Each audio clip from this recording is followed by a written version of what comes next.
కేంద్ర ప్రభుత్వంతో కొట్లాడి ప్రత్యేక హైకోర్టు సాధించిన వినోదన్న 2014లో విభజన జరిగినప్పటికీ తెలంగాణకు ప్రత్యేక హైకోర్టు ఏర్పడలేదు. ఆ సమయంలో ఎంపీగా ఉన్న వినోదన్న విభజన చట్టం ప్రకారం తెలంగాణకు రావాల్సిన హైకోర్టు కోసం కేంద్రాన్ని నిలదీశారు.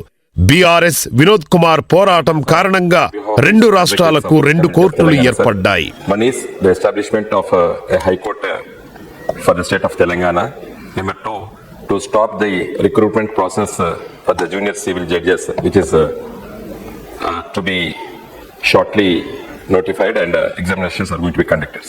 Sir, these facts were already brought to the notice of the government. I bring the notice of the honorable ministers who are here to see that a separate state high court is established for the state of Telangana, and I request the honorable Prime Minister to intervene in this matter. Jai Telangana!